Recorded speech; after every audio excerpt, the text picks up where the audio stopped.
Mis queridos revidentes, muy buenas noches. Ya saben, para no perder costumbre, estamos aquí armando todo en vivo para que podamos estar en condiciones de platicar con ustedes. Los momentos previos, así andamos un poco a la carrerita, pero ahí andamos, ahí andamos. Ahorita les mando el enlace como tal, que ya debe haber gente por aquí.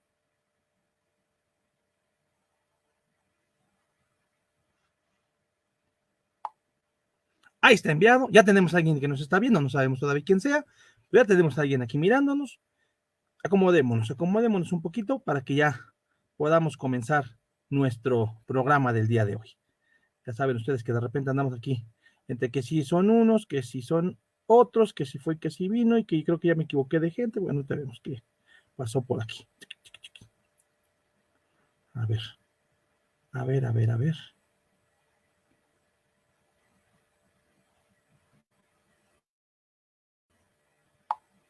Efectivamente me había equivocado. Así pasa cuando sucede. Pero aquí ya vamos. ¡Ay, qué bárbaro! Ya tenemos a 5 personas que nos están mirando. Eso es padrísimo. Gracias por acompañarnos, hombre. Ahora sí. ¿Qué tal? Pues vamos comenzando con nuestros entrestantes de este día 8 de octubre de 2023. Eh, Muchas cosas han pasado en la semana, algunas cosas por ahí para arriba y para abajo. Entre otras cosas, pues nos despertamos el día de ayer con que Hamas, la parte más radical de los grupos palestinos que están en contra de la ocupación israelí de lo que son los territorios palestinos como tal, en efecto, han lanzado una ofensiva en contra de Israel, una ofensiva muy fuerte, eh, con un montón los de Hamas dicen que 7,000, los de Israel dicen que 3,000 misiles, sean unos u otros. Esto es una cantidad tremenda de misiles que se infiltraron, tomaron rehenes civiles, militares, y en este momento pues la cosa es que se tiene bastante compleja, porque por lo que se alcanza a entender, pues tenemos ahorita la situación de que están en una etapa muy complicada, donde Israel ya contraatacó, Estados Unidos ya fue a decir que ellos apoyan a los israelíes. La lógica dictaría que fueron los palestinos quienes iniciaron esta ofensiva, son los malos de la película. La realidad es que tampoco es así, porque al final del día también recordemos que esa zona de Palestina está ocupada desde 1973, en una de las guerras que precisamente libró Israel en contra de los árabes y de los palestinos. Entonces pues está muy complejo decir que los de Hamas actuaron como premeditación. Siempre ha estado la tensión, no hay paz en esos territorios en el sentido estricto del término. Tropas israelíes tienen ocupados esos territorios. Entonces sí es muy complejo. Muy buenas noches a José Gabriel Ortiz, gracias por acompañarnos.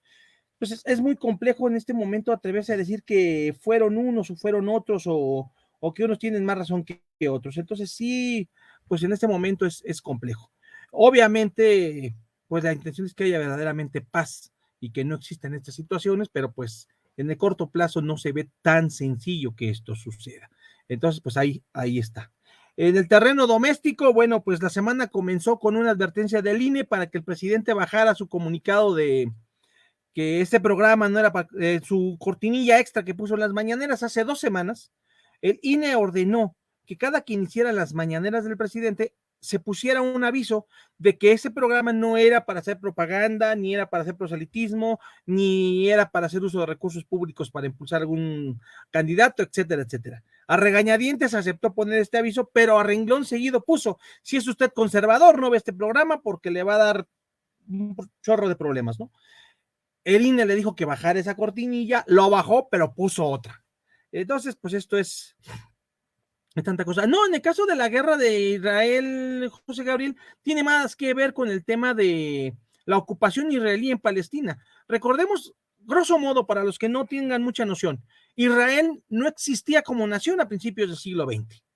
Israel además se establece en los territorios que actualmente, unos territorios pequeños, por el hecho de que supuestamente son los territorios que desde tiempos inmemoriales le pertenecen, la famosa lógica es peor que con otros grupos extremistas, de que ellos son el pueblo elegido de Dios. O sea, no son un pueblo cualquiera, son el pueblo que eligió Dios. Y como Dios los tiene elegidos como sus hijos consentidos, ellos pueden hacer y deshacer en esa zona.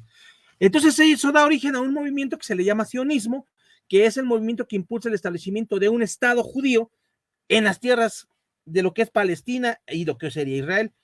Después de la Guerra Mundial, el protectorado de Palestina, que estaba bajo administración inglesa, se lleva a cabo un tratado donde a los palestinos no les avisan y les establecen un territorio a los israelíes que se llama Israel. Ese territorio, por supuesto, pues es pequeño y pues los árabes no están de acuerdo y como dice la canción, empiezan los trancazos y al empezar los trancazos, pues los israelíes apoyados por Estados Unidos, pues demuestran tener una mayor fortaleza militar y en consecutivas guerras amplían su territorio hasta casi desaparecer lo que es Palestina. Eso da surgimiento en su momento a varios grupos de guerra, como por ejemplo el Ejército para la Liberación de Palestina, que en su momento encabezó Yasser Arafat, y una ala más radical que está encabezada por Hamas. ¿Cuál es la lógica de estos grupos? Desaparecer a Israel como Estado. Esto no se da, se llevan a cabo varias iniciativas de paz. Los más importantes fueron los de Camp David, donde Shimon Peres y Yasser Arafat firman un tratado donde se reconocen mutuamente como estados, pero la realidad es que Israel no ha respetado ese acuerdo, sino que ha estado haciendo invasiones de colonos en esos estados. Para ponerlo en plata, imagínense ustedes que llegan oleadas de norteamericanos, se establecen en toda la franja fronteriza después del Río Bravo y dicen, lo hacemos para protegernos. Y pues donde lo hacemos para protegernos, se van metiendo. Eso es lo que está pasando. Obviamente los palestinos pues no se van a quedar con los brazos cruzados y pues esto se convierte en una melee. Y en este mes se conmemoran 50 años de una de las guerras más fuertes donde Israel arrasó con los ejércitos árabes y pues esto como que parece ser su manera de celebrar de los palestinos, ¿no? Digo, es un decir y es una ironía, no están celebrando, están combatiendo. Entonces, es un tema donde sí hay bastante, no se puede ver en blanco y negro, son bastante los temas que están ahí de intermedio. Y en México, como les decía, lo del señor presidente, ¿no? Que se aventó otra cortinilla y pues ahí está. Y precisamente, pues por todo esto es que hoy, como continuidad además del tema que vimos hace 2 semanitas de que la nación me lo demande, ahora vamos a platicar de libros, vamos a platicar de autores y de no autores, o de cómo han sido abordados los personajes para los candidatos presidenciales. Habrá que hacer un montón de pequeñas precisiones antes de entrar en materia de los libros, que aquí los tenemos, todos los libros que vamos a platicar, por lo menos varios de ellos los tenemos aquí a la mano. Ya se me cayó algo acá por acá, ya saben ustedes que aquí los estantes son divertidísimos, pero aquí tenemos varios de estos libros. Pero bueno, vamos a comenzar a platicar. Primeramente, a ver, literatura política, vamos a llamarla así. Evidentemente, un candidato o una persona que aspira a un puesto de elección popular, máxime si ese puesto es la presidencia de la nación, pretenden presentarse como gente que sabe, como gente que conoce, como gente incluso culta, y que posiblemente en la realidad lo sean. Lo que no significa, y esto es algo muy importante, que puedan llegar a ser buenos gobernantes. Ese ha sido un gran problema histórico en nuestro país. Hemos tenido muy buenos candidatos, pero muy malos gobernantes. Y podemos dar muchísimos nombres que incluso los vamos a ir sacando a lo largo de esta pequeña charla, donde pues fueron muy buenos candidatos, muy cultos, muy leídos, muy inteligentes, pero como presidentes han dejado mucho que desear. Y aquí tenemos que el día de hoy tenemos en el papel 4 nombres que están sonando para la presidencia de la República. Y digo 4 porque en oficial no hemos tenido todavía, no tenemos todavía candidatos a la presidencia.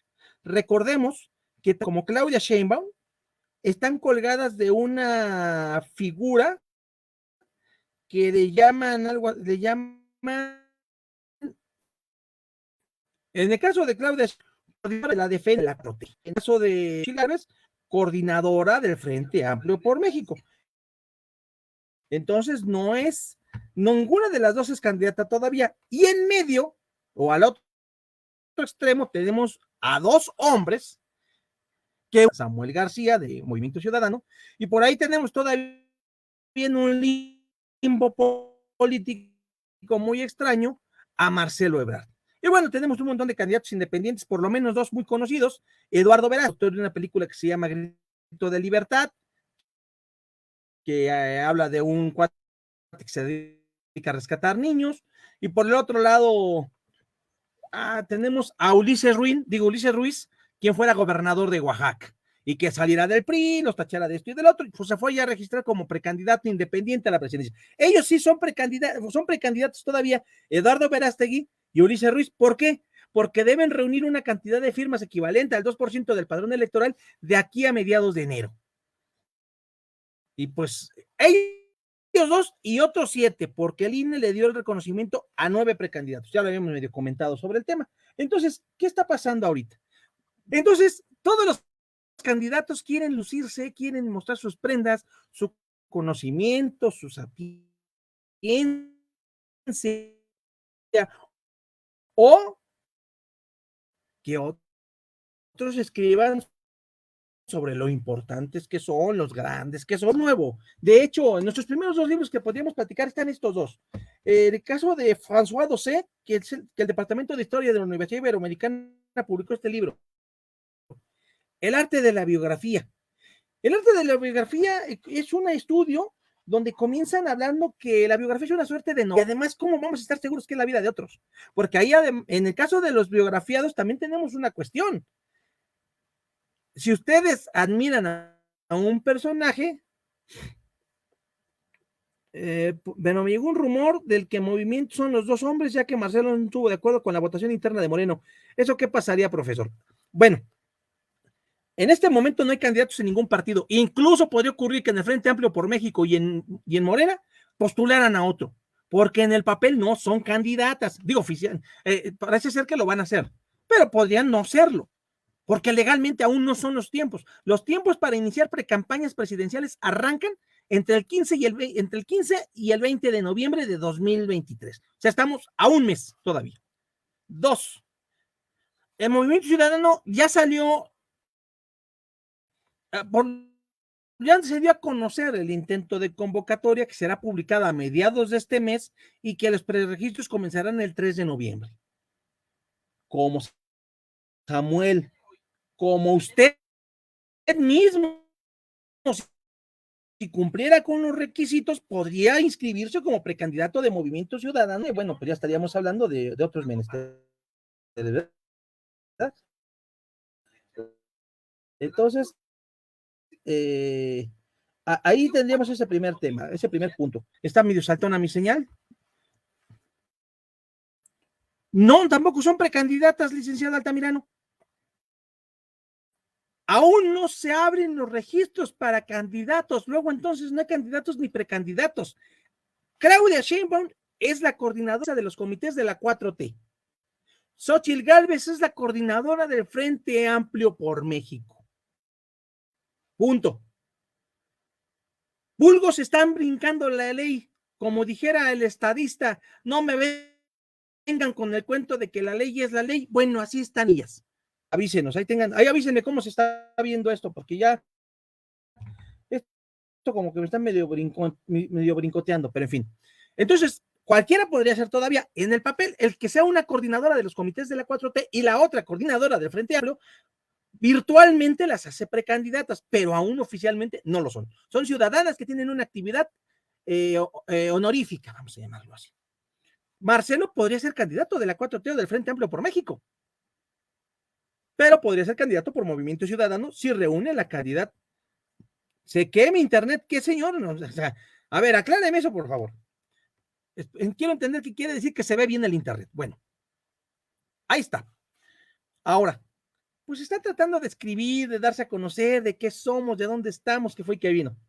Ya les digo, bueno, esperemos que llegue a funcionar. A ver, denme ustedes un segundo. No es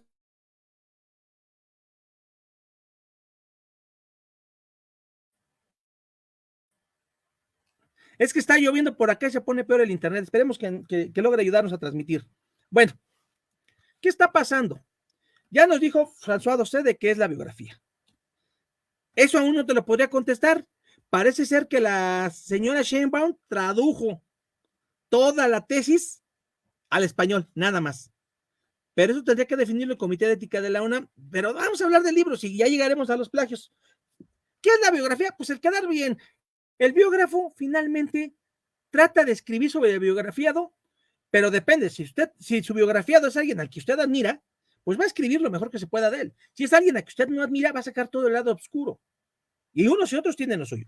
Y luego tenemos en el caso de Josh May, en los breviarios del Fondo de Cultura Económica, la autobiografía, se llama el texto. Y en la autobiografía es tantito peor, porque la autobiografía es yo escribo sobre mí. ¿Qué voy a escribir?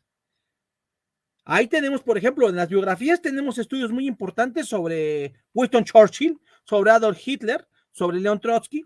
Y autobiografías, bueno, tenemos los libros de Barack Obama, el de un grito de esperanza, sueños de mi padre, la audacia de la esperanza, sueños de mi padre, el último libro que sacó también sobre su presidencia. Esos son autobiografías.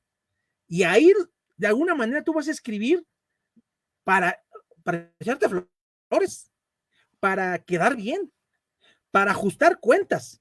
Porque además, si yo voy a escribir de mi autobiografía y algunos de los personajes de los que voy a escribir ya no existen, yo podría escribir de una manera favorable para mí y ellos no podrán defenderse. Imagínense ustedes que pensemos en Dante Delgado, una persona que lleva toda la vida en la política, que ha conocido a varios personajes. Decide escribir sus memorias. Y al escribir sus memorias, dice que él le enseñó a Porfirio Muñoz Ledo todo lo que Porfirio Muñoz Ledo sabe o supo. Pues sí, da la casualidad de que Porfirio Muñoz Ledo ya no vive. Y al no vivir, pues ya no va a haber. Espérenme tantito.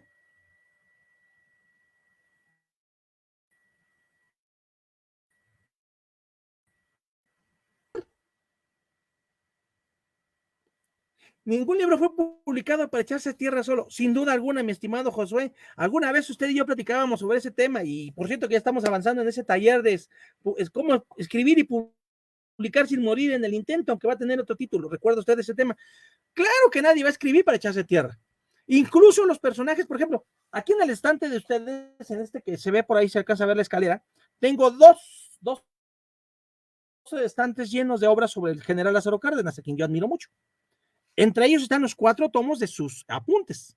Obviamente él hace cierta crítica, cierta autocrítica, pero fue mucho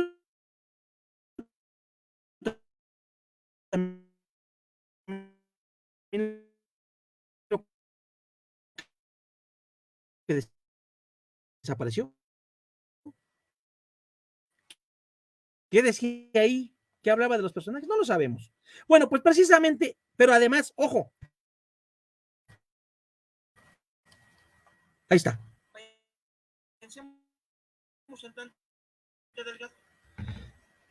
Ok. Pensemos. No, esto no es nuevo, no surgió ayer. Hemos tenido presidentes de la República que han escrito libros a lo largo de la historia, no solamente que han escrito textos, han escrito obras. Tal vez uno de los más importantes, el primero que me viene a la memoria, José, en el periodo 1976-1982.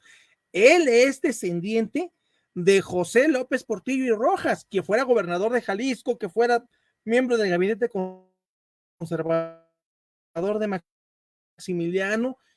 Él escribió El Señor Q, escribió Vinieron del Mar, escribió un libro de teoría del Estado. O sea, era un hombre muy culto. Como presidente de la República, bueno, fue parte de la llamada docena trágica.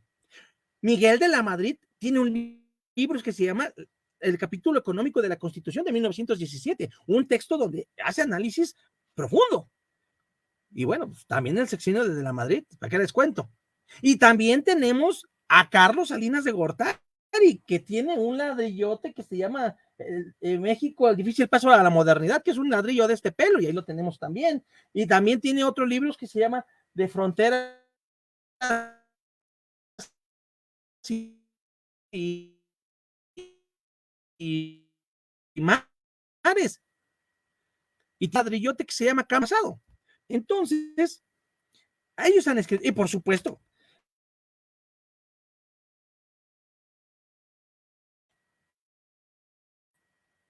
les decía, por supuesto, también tenemos intentos fallidos de escritores. Tenemos esa anécdota es histórica. Cuando Enrique Peña Nieto escribe su libro de México, una visión de modernidad, y le preguntan en la Feria Internacional del Libro de Guadalajara, oiga, deme los 3 libros que usted ha leído. Y bueno, pues se convirtió esto en una melee porque dio mal los títulos, porque no supo qué decir, porque fue todo un caos. Tan fácil que era decir, he leído el libro vaquero, la novela semanal y libro policíaco. Entonces, pues, tan fácil que era hacer eso, pues no lo hizo, ¿verdad? Entonces, bueno, adiós.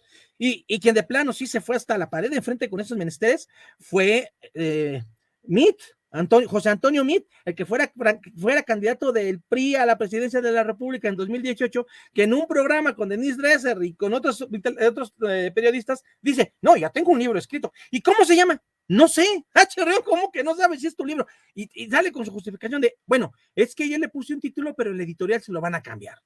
Entonces, esto no es nuevo. Y bueno, también tenemos, por supuesto, al presidente actual, Andrés Manuel López Obrador, que dice él que ha escrito varios libros, que ya tiene otro libro escrito y que se va a dedicar a seguir escribiendo libros, ¿no? Él tiene ahorita como 8 libros, entre Fobra por Expediente Abierto, Neoporfirismo, A Mitad del Camino, Economía Moral y otros más, que la Revolución en Tabasco, etcétera.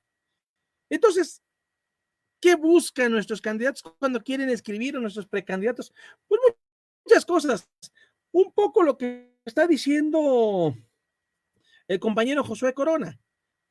A echarse flores, demostrar su capacidad y todo. Y aquí tenemos, y vamos a hacer un pequeño análisis de cada uno de estos, ya los he leído, entonces hay que hacer un pequeño análisis de cada uno. Por supuesto, es una opinión de la lectura, cada quien podrá aplaudir o decir. Vamos a comenzar por orden de antigüedad. Y en ese sentido, el primer libro del que vamos a hablar, aunque ustedes no lo crean, es de Nuevo León frente a la pandemia. Por antigüedad, ese es el primer libro de un precandidato que vamos a hablar. Y este libro lo escribe Samuel Alejandro García Sepúlveda, actual gobernador de Nuevo León y que en su momento era senador de la República. ¿De qué habla este libro? Este libro es un análisis de la situación.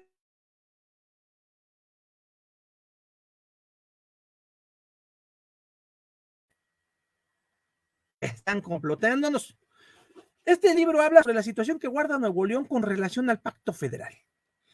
Él dice que el Pacto Federal ha castigado a Nuevo León y a otras entidades de la República en beneficio de los estados del sur. Él dice que Nuevo León tiene todo lo necesario para despegar y que en consecuencia esto va a ser, él propone una serie de proyectos y de planes para que Nuevo León despegue. De hecho, su lema fue algo así como un nuevo Nuevo León. Él propuso 12 temas en este libro hacia el final y por lo menos unos cuantos ya se han cumplido. Él propuso los siguientes temas. Una nueva constitución para Nuevo León, la que se promulgó el año pasado. Nuevo León es el estado de la República que tiene la constitución más reciente.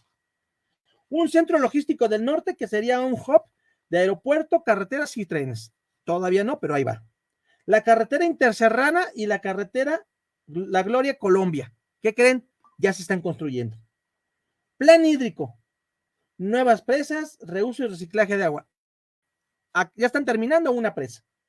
Reestructura del transporte, agencia de calidad del aire, Gran Parque Nuevo León, refundar la Fuerza Civil y completar la Policía Regia, líneas 4 y 5 del metro, quizás hasta unas 6, se están construyendo 2 líneas del metro, un tren rápido Monterrey-San Antonio, aún no se construye, un tren suburbano de pasajeros García Pesqueira, que aún no, y un sistema integral de tránsito metropolitano. Está trabajando en ellos.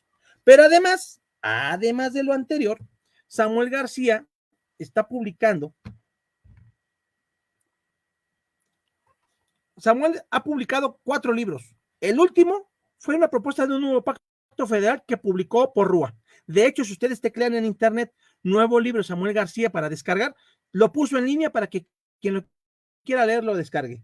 Es un pequeño ladrillo de cerca de 500 páginas, pero pues ahí está, ahí está. De lo que me dice mi estimado Josué, dudo mucho que él vaya a irse a Morena. ¿Por qué? Pues por una razón muy sencilla.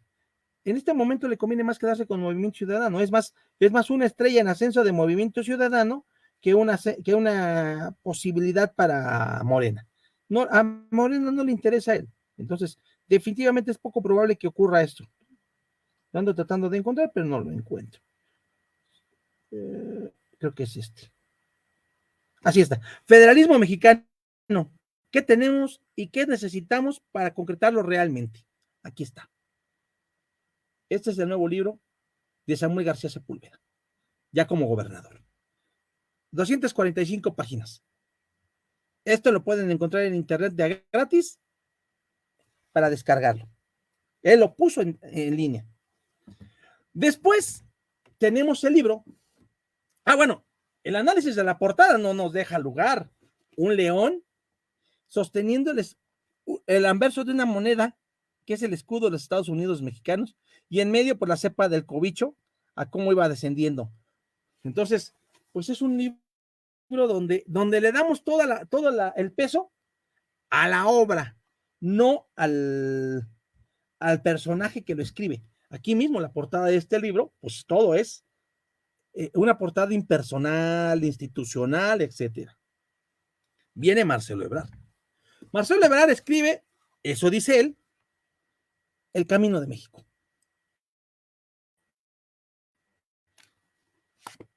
Es un libro ágil de leer, lo leí en un par de días, pero es un libro insípido. Pretende contarnos su vida de cómo, por una suerte de iluminación, él decidió que iba a ser político para cambiar al mundo. Habla de su abuela, que es la que lo impulsa a estudiar ciencia política, relaciones internacionales, que por eso entra al CIDE, que es una de las primeras generaciones del Centro de Investigaciones, Desarrollo Económico, Docencia Económica, es el CIDE, que ahí conoce a Manuel Camacho Solís, quien sería su maestro, y que bueno, pues finalmente todo eso lo va preparando para llegar al pináculo de su carrera, que es la presidencia de la República. Es totalmente un informe. O sea, si ustedes lo comienzan a leer, son números, son cifras, son qué bueno soy, qué bonito soy, como me quiero. Entonces, pues no hay más para decir esto.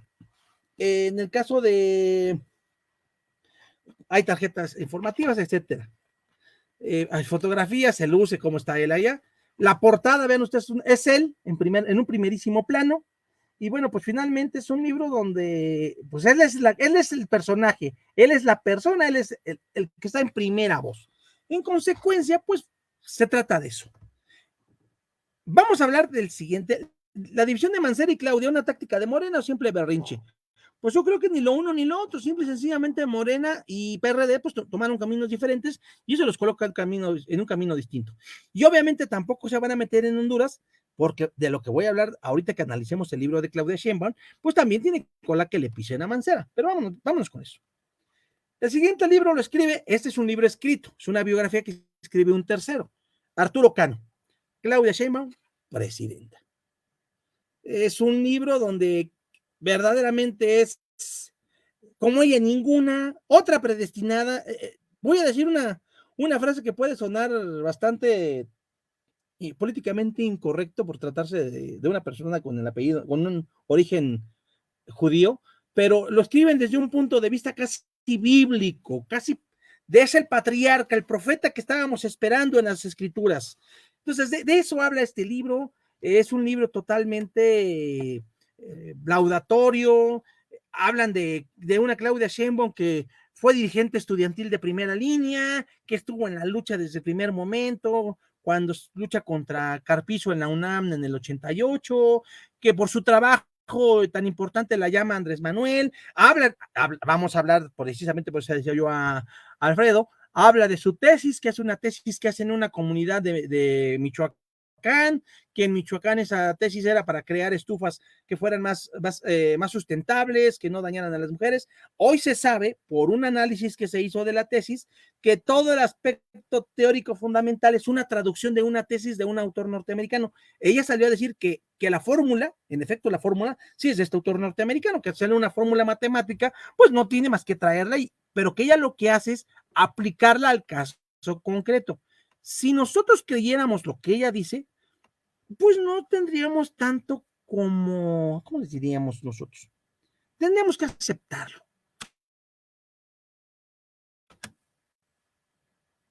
Ya voy por qué. Finalmente, pues, Claudia Sheinbaum, al ser una científica, toma una fórmula científica, la aplica a un caso concreto y tenemos unas conclusiones derivadas de esta aplicación. No hay problema ahí. Ciertamente no hay problema ahí. Sin embargo, lo que se ha visto es que no usó la fórmula, sino que tradujo la tesis en un muy alto porcentaje y la colocó. Pero entonces eso nos coloca en otro tema y vamos a profundizar en los plagios, pero estamos ahorita hablando de obras. Vean ustedes la portada. Aquí quien tiene la primogenitura en la portada, discúlpenme, no es la biografiada, es Andrés Manuel. Es Andrés Manuel levantándole el brazo a Claudia Sheinbaum. Se nota, además, una división de dos colores.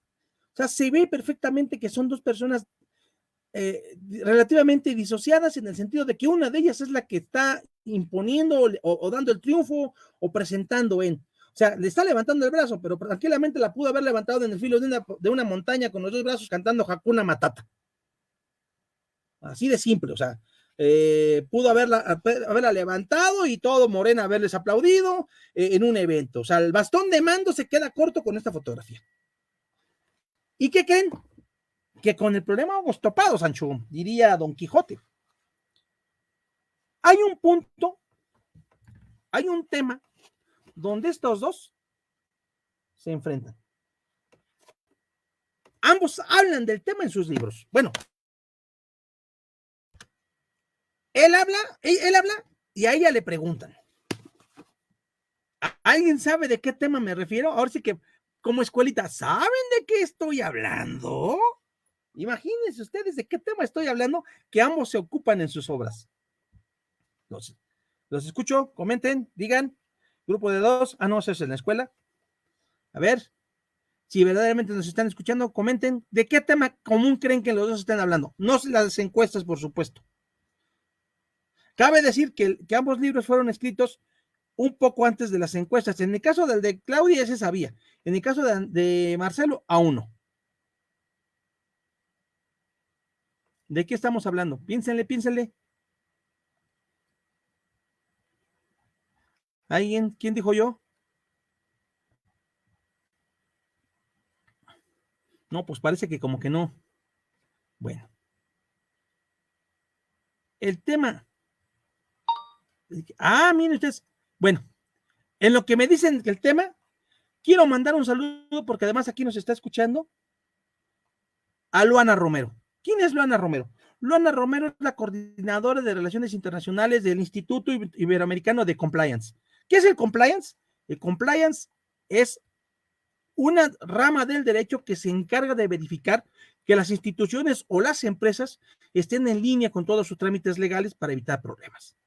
El día viernes tuve el honor de degustar los sagrados alimentos con el doctor Fabricio Bonvecchio, que es el presidente de esta institución. Él es de origen brasileño, ya le hemos tenido en programas hermanos en el Nacional platicando sobre temas electorales de Brasil, tuvimos el gusto de charlar, tenemos varios proyectos en camino y entre ellos además, pues tenemos la posibilidad de una entrevista sobre compliance en fecha próxima. Ahora que se vienen los temas electorales, no estaría por demás que los candidatos a los puestos de elección popular fueran conociendo este tema, se fueran capacitando en el tema, pues para que sepan hacia dónde dirigirse, porque a veces no es nada más proponer iniciativas de ley por iniciativas de ley, sino que tengan un enfoque adecuado y correcto. Entonces, dice, doctora Luana, gracias por acompañarnos. Doctor Fabricio Bonvecchio, muchas gracias por su compañía, lo mismo que a Rebeca Lara, que es la directora de Ratio Legis, otro de los proyectos que estamos impulsando y que también estuvo en esa reunión y que por supuesto vamos a hacer grandes cosas. Y regresando al tema, porque nadie puso el tema, bueno, el tema en común del cual ambos escriben, o bueno, se habla en sus libros, es la línea 12.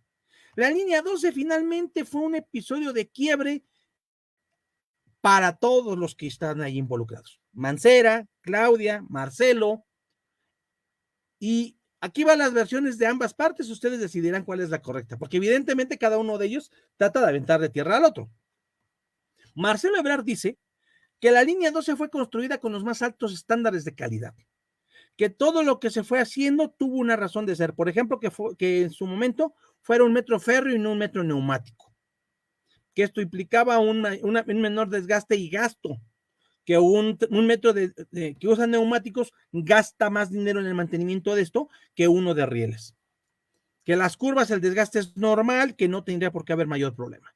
Que al final de la obra les dejaron un tabicote conteniendo todas las indicaciones y precisiones necesarias para efecto de darle mantenimiento al metro. Pero que nadie sabe dónde quedó ese manual, que parece que lo agarraron, le dieron artículo sexto.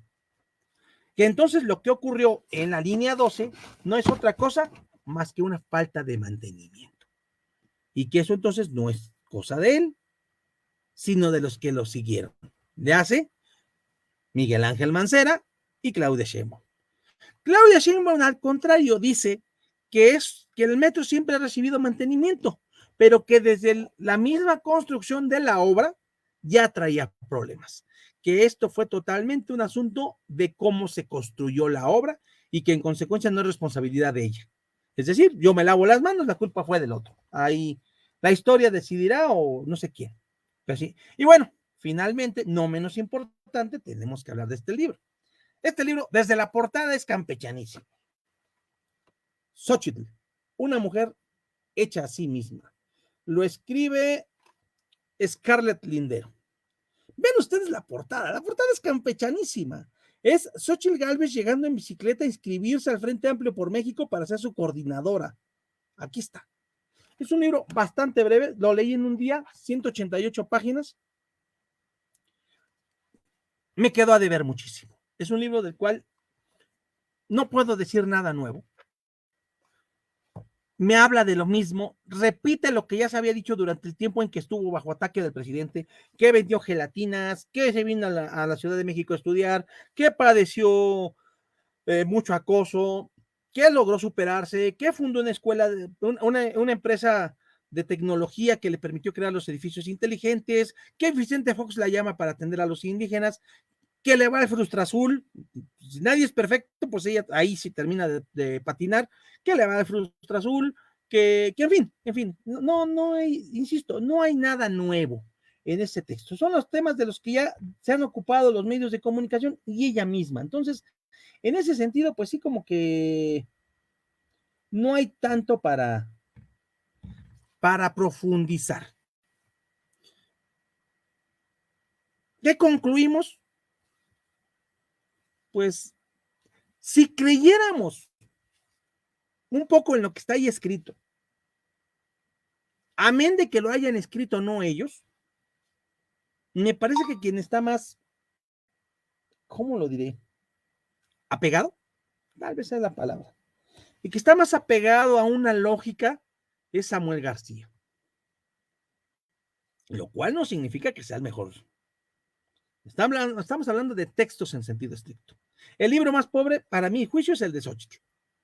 El de Xóchitl, pues es una mera repetición de lo que ya han publicado los medios, no profundiza más, no me ofrece fotos, no me da una entrevista con ella, realmente, es más, lo más jugoso de la obra, lo más jugoso de esta obra, curiosamente, son las notas al pie, porque en las notas al pie me está remitiendo a entrevistas que le han hecho, a un podcast que ella misma hizo en Spotify, nada más, o sea, no me da más, no me convencería. Si yo tuviera la noción de no saber por quién votar, suponiendo que cualquiera de estos 4 nombres esté en la boleta, o los 4 incluso, lo cual es improbable, pero suponiendo que por estas obras yo definitivamente votaría por Samuel, no por tanta seguridad, sino porque es el que menos dudas me genera. Él habla de un tema concreto, sí habla de sí mismo en la obra, en este libro de Nuevo León, frente a la pandemia, comienza hablando de sí, comienza hablando de su familia, comienza hablando pero él dice todo esto para llegar a lo que voy. O sea, yo te estoy hablando de un tema que he vivido, yo soy abogado fiscalista, conozco de fiscalidad, luego entonces a proponerte un nuevo pacto fiscal, no estoy inventando nada, sino que estoy verdaderamente de algo que conozco y de algo que me permitiría saber y aplicar. Él dice que su sueño es ser secretario de Hacienda, entonces ni siquiera ser presidente, sino secretario de Hacienda. Tal vez podría ser un buen secretario de Hacienda, no lo sabemos. pero sería por él. Claudia, de hecho, Marco Levario Turcot, director de Etcétera, un semanario que actualmente está por internet, sacó un artículo donde rebate un alto porcentaje de lo que viene en el libro de Claudia Presidenta, donde dicen que Claudia fue de muy segunda línea en el movimiento estudiantil en CEU, que ella no fue precisamente la dirigente, que ella estaba más bien acompañando a IMAS. Entonces, pues no es tanto como que sí que fue ella la que estuvo en primera línea combatiendo, no, que eso es una mentira real. Entonces, finalmente, bajo esa óptica, no hay mucho que decir. En el caso de Xochitl, reitero, ya me dijeron más. Y en el caso de Marcelo, yo preferiría más recomendar este libro donde se habla más de él, Presidente en Espera. Este libro ya lo comentamos alguna vez. De este libro se escribió allá por 2011 cuando él entra a la campaña con Andrés Manuel para ver quién es candidato en contra de Enrique Peña Nieto, en su momento que fue candidato del PRI, del Bronco y demás. Y en ese libro se habla de la carrera de Marcelo desde afuera y se concluye con que él es un magnífico administrador. O sea, es un burócrata en el sentido más loable del término.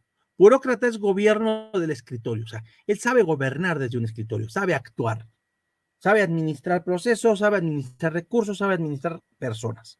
Pero él no es político. No sirve para hacer lo que se conocería como política. Las patadas bajo la mesa, el abrazo circunspecto, el mi amigo, ¿cómo está usted? El mi hermano, luego comemos. Él no sirve para eso. Y de alguna manera se vio en este proceso porque se lo comieron crudo. Hay que reconocer que se lo comieron crudo. Y la reacción que tuvo fue muy a bandas. O sea, él no termina de irse de Morena, pero no termina de quedarse. En este momento está en una indefinición terrible. Y después de eso, nos venimos a la escupida para arriba. Recordemos que el año pasado, un escándalo que aún no termina, Yasmín Esquivel Moza, en enero de entre diciembre y enero de este año, diciembre del año pasado y enero de estuvo en el centro del huracán porque se comprobó que plagió su tesis profesional. Ya después supimos que parece ser que el doctor, se me fue el nombre, Emmett Brown, le prestó el DeLorean para que volviera al pasado, a este señor Edgar le volara la tesis en un año posterior a Yasmín, lo publicaron un año antes y en fin, hicieron un show, ¿no? Pero es un tema que no ha terminado. Después se supo que plagió su tesis de doctorado, plagiando además, háganme el favor, a Carbonell, o sea, pudiendo plagiar a Fix Zamudio, a Tena Ramírez, a Gurgua, no, se fue a plagiar a Carbonell. Bueno, en fin. En ese tenor, pues también se acreditó. Y hasta ahí parecía que nos habíamos quedado con el tema de los plagios. Pero, oh sorpresa, nos despertamos sabiendo hace unos días que Xochitl Gálvez, en su trabajo recepcional, ojo con eso, fue su trabajo recepcional, que fue una memoria de trabajo que tiene que ver con los edificios inteligentes que ella ha ayudado a diseñar, plagio, o que por lo menos no citó los datos correctos. Y en ese tenor, el Comité de Ética de la UNAM ya está haciendo también su llamamiento. Ella dice que ya compareció, de manera voluntaria, y ella precisa, uno, la pendejé. Ella que se quejaba de que no quería ni huevones, ni corruptos, ni pendejos, dijo, la pendejé, ya se metió un gol ella sola. Dos, ella señala que sí, bueno, que finalmente sí se equivocó y le quitan el título por haberse equivocado, lo va a acatar y va a volver a presentar un trabajo recepcional para hacerlo. Al final del día, el trabajo recepcional que ella hace no es una tesis en el sentido de yo creo que, sino que ella hace una memoria relativa a algo que ya ha hecho. Y eso, pues de alguna manera, podría volverlo a hacer con cierta facilidad. A los pocos días, en un meeting, Claudia Sheinbaum dice, nosotros somos auténticos y no plagiamos. O sea, se metió un gol, primero porque Yasmín Esquivel es la esposa de Riobó, el constructor favorito de la 4T, y ella, pues es por supuesto que una personaje muy cercana a Morena. Pero a los pocos días sale con que ella también plagió. Y si aún eso no fuera suficiente, A los pocos días salió que Germán Martínez Cázares, que llegó al Senado cobijado por Morena, que después rompería con Morena, después de haber sido el primer director del IMSS en la 4T, rompió con Morena y se puso a criticar a todo mundo, pues nos salimos con la sorpresita de que hay plagio en su tesis. Aunque él sí, como gato boca arriba, dice que él no plagió nada, que él citó correctamente, que él hizo toda la estructura teórica y logística, que es una mentira, que lo están calumniando. Nomás le faltó decir, es un complot. Entonces, pues finalmente ahí también tenemos ese gran tema. Entonces, híjole, estamos ante una situación muy compleja. Tenemos, por un lado, obras donde se refieren laudatoriamente a los individuos o obras escritas por los individuos que dejan mucho que desear. Y luego, por lo menos dos de las dos candidatas o precandidatas o las coordinadoras de, porque ya no sabemos a esas alturas del partido qué caramba son, las coordinadoras de plagiaron en sus obras. Ah, caray. Y entonces, ¿qué esperamos? ¿A dónde nos van a llevar? Yo reitero, si ya comenzando como candidatas lo estamos dudando de cómo funcionan, ¿a dónde vamos a parar si llegan a la presidencia de la República? ¿Van a plagiar sus planes de gobierno? Mi estimado Osvaldo Costa, hombre, espero que hayas estado escuchando desde el principio. Siempre es importante una opinión de alguien que conoce de los temas. Entonces, pues finalmente, híjole, ¿qué va a pasar aquí? Pues quién sabe. Me parece que hay mucho que, pues sí, mucho que hablar, porque de pronto nos estamos quedando con el qué dirán, y pues es muy terrible. Ah, hijo, qué tranquila le dieron. Entonces, pues sí, estamos ante la duda existencial de qué va a suceder con los precandidatos. Sin duda alguna, en este primer momento están ante un filtro donde los estamos observando, donde cada paso que den va a ser magnificado o va a tratar de ser minimizado según la parte que lo esté hablando. Insisto, no nos están dando una buena carta de presentación. Intelectualmente hablando, si pudiéramos usar esa palabra. Yo insisto, revisando los textos de Samuel García, él tiene 4 libros escritos, de los cuales vimos 2. Podría creerse que se defiende, pero en sus opiniones y en sus ideas, de pronto parece ser que se equivoca. Además, él tiene un pensamiento muy local, muy localista. Eso, por supuesto, que le ayudó mucho para llegar a gobernador en Nuevo León, ¿eh? Cuando aquí nos quejábamos de lo que había ido a decir en un meeting y que se estaba hablando mal de las personas o de los ciudadanos como norteño, pues finalmente él estaba diciéndole a los de Nuevo León lo que los de Nuevo León han creído toda la vida, ¿eh? O sea, porque al final del día no creen ustedes que los de Nuevo León no creen que los del centro y los del sur les robamos los recursos. No creen ustedes que los de Nuevo León no creen que son superiores a los del sur y a los del centro de la República, que son más gringos que mexicanos. Claro que lo creen. Y en ese sentido actúan. Y en ese sentido, escuchar a Samuel García fue, efectivamente, incluso el famoso episodio de los 18 hoyos de golf, que muchos lo han de recordar, que decía que su papá decía que no le pagaba si no iba con él a jugar 18 hoyos de golf. Bueno, aún eso es parte de su discurso y le funcionó. Pero para pretender ser un candidato nacional va a necesitar más que eso. Y puede presentar sus obras, ¿eh? En el sentido de, aquí están. Y por supuesto, yo recuerdo que yo le mandé un mensaje a Marcelo hace mucho para convocarlo a Entre Estantes, no quiso venir. Adán Augusto dijo que venía y nunca vino. Bueno, si Samuel García quiere venir, será un placer platicar con él. Si Marcelo Ebrard quiere venir a Entre Estantes, pues un placer platicar con él. Lo dudo mucho. La próxima semana posiblemente platiquemos con un autor, también político, pero de un tema más tangencial, que es la retórica y el liderazgo, la oratoria. Pero, entonces, ¿qué aspiramos con estos candidatos? Todo parece ser que a lo más que aspiramos es a una elección donde gane uno de ellos o de ellas, y pues adiós. Y seguimos entonces con el gran problema de que tenemos ya ni siquiera buenos candidatos, medianitos tal vez, Y eso no nos garantiza bajo ninguna circunstancia que vayan a ser un buen presidente de la República. Y al no ser un buen presidente de la República, pues al final la cuestión es que nos van a terminar pegando a los ciudadanos, ¿eh? Los ciudadanos tenemos que al final de cuenta paguemos los platos rotos o fuésemos los beneficiarios si fuera posible esto.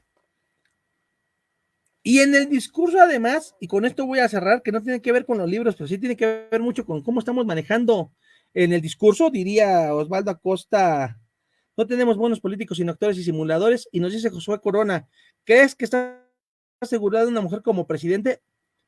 Primera respuesta. Un ejemplo de lo que estás diciendo, Osvaldo, es el precandidato más fuerte a coordinador de los comités de la 4T en la Ciudad de México. Se llama Omar García Harfuch. Omar García Harfuch. Si ustedes ven toda la propaganda que ha tapizado la Ciudad de México, se va a ver siempre en letras pequeñitas Omar García y en letras de este tamaño, Harfuch. O sea, todo el mundo se refiere a él como Harfuch. ¿Por qué? Pues porque el apellido García es de su abuelo, Marcelino García Barragán, el general secretario de la Defensa Nacional que ordenó la represión de Tlatelolco, y de Marcelino García Paniagua, su padre, que fue precandidato en el cierre de sexenio de López Portillo y Miguel de la Madrid y que amenazó con una intentona de golpe de Estado porque no quedó él. Con esos antecedentes familiares tan bonitos, pues se prefiere omitir el García y poner el Harfuch de su mamá, que su mamá se apellida Harfuch, aunque todos la conocemos en la farándula como María Sorte. Entonces, imagínense ustedes, ¿qué actuación es esa que te olvidas del primer apellido y pones el segundo para disimular tu árbol genealógico? ¿Qué tan seguro está una mujer como siguiente presidenta? Si nos atuviésemos a lo que hoy nos dicen las encuestas, la posibilidad es muy alta. Sin embargo, reitero, no han elegido candidatos todavía. Suponiendo que mantuvieran a Xochitl y a Claudia y pusieran a Samuel o a Marcelo, porque finalmente no queda más que una sopa en un partido, que es Movimiento Ciudadano, hay muchos factores intermedios, unos más filosóficos, unos menos filosóficos. No sé si esté por aquí escuchándonos el doctor Erich Franco. Él dice que en el Bajío la candidatura de Claudia Sheinbaum podría no prender porque el Bajío es un estado ultracatólico y que ellos no olvidan que la Biblia dice que los judíos fueron los que mataron a Jesucristo. Luego entonces, si ella es judía, pueden voltear ese discurso, etcétera, etcétera.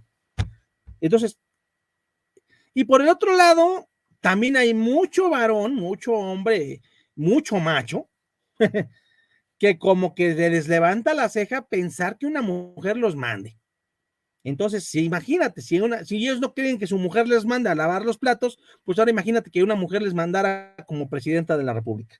Pero estos dos puntos que acabo de decir se mueven en el plano entre el anecdotario y una variable muy pequeña. Yo te respondería que sí, que es altamente probable que una mujer sea presidenta de la República. ¿Qué habría en medio?